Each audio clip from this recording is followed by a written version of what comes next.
Hey guys, GameBoys6 here and back with another video. In this video I'll go over the creation of the Pica reference sheet. In this video I'll go over my overall thoughts and process in creating Pica and my thoughts on the ending of Tokyo Revengers Season 2. So when it comes to the majority of the characters that I draw, or the ones that I design more specifically, I sort of have like a picture in my head. On the screen here you're gonna see like a blurred version of the final product of Pica, at least in one view. That's sort of what my brain thinks of before I design a certain character. Sometimes I'll get this vision in my head, and in fact I have one now of a character I want to design, which you guys may or may not see. It depends if I go through it. But I have this image in my head, and then at some point I get to drawing it. Once I start making the reference sheet, then that blur becomes less and less and less until you get to the final product, which you guys will see at the end of the video. Or if you've already in my Discord server, then you've already seen the final product. You've already seen what her reference sheet looks like with the color reference. So in terms of young characters, because generally the characters that I've designed are either early or just young adults. Pica and Chucky are two of the youngest characters that I've made, and also Kiwamete from I think back in 2020 I made a full reference sheet for Kiwamete. It was either 2020 or 2021. So in my head I just had the idea of this petite schoolgirl character, and Pica is the result of that. I think I knew from the beginning that I wanted her hair to be blonde, and I referenced schoolgirl outfits. I think on the right side of the screen you guys will see all the reference. I turn it on and off when I'm in the process of drawing it, because sometimes it just gets in the way, even though it's behind it, basically every other layer. So I was thinking of drawing all sorts of different characters, making designs for all sorts of different characters. I think this year alone I've designed massively more characters than I have between 2019 and 2022. So I was thinking of designing jump truck characters. Shout out to Mikey Mega Mega, witches, samurais, knights, demons, devils, centaurs, horse characters, cows, whatever. Just a lot more. And I think I want to get back to doing some challenge videos, because the last challenge video I did was all the way back in January, and through those challenge videos I can design even more characters. Charlotte Littlehorn was the result of a random character prompt generator that I made, as well as the old and chubby guy I made, which was my first time making an old character. I believe his name is Shoseki. I forget his last name. I believe it's Shoseki Keika is his full name.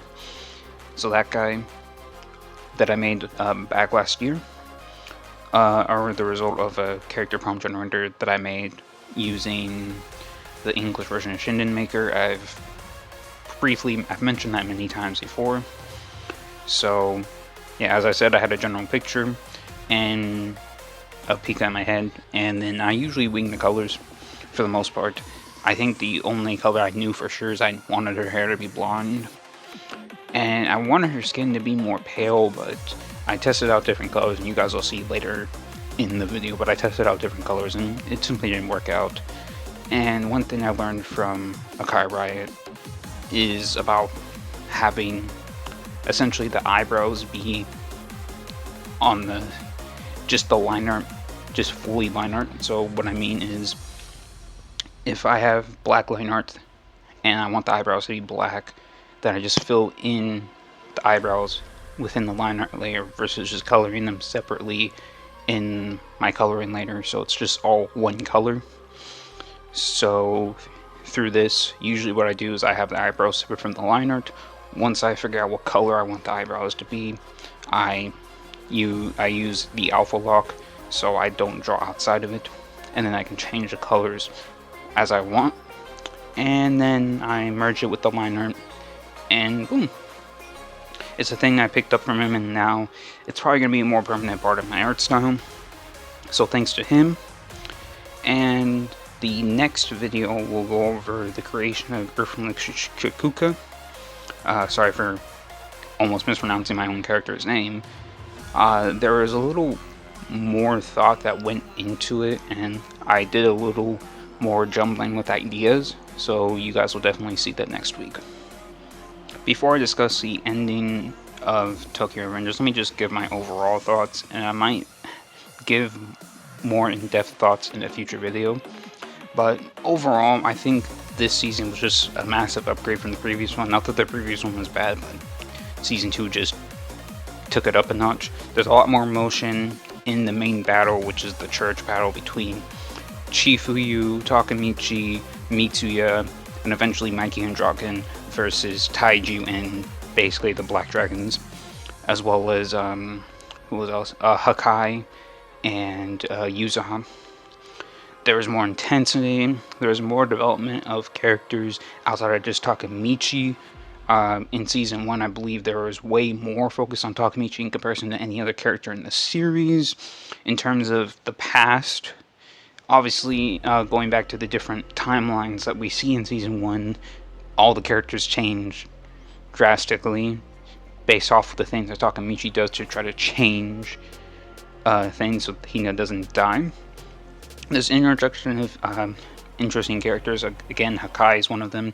I mean, technically we did see Hakai at the end of the previous season, in which Takemichi watches Chifuyu get shot.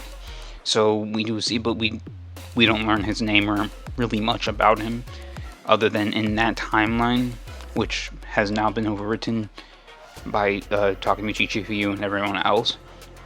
In that timeline, Hakai was the leader of the Black Dragons, and he killed, or he supposedly killed Taiju. That's what Kazutora said. However, we learn later in the season that it was actually Yuzaha who did it, and that means Hakai must have taken the fall for that and became the leader of the Black Dragons.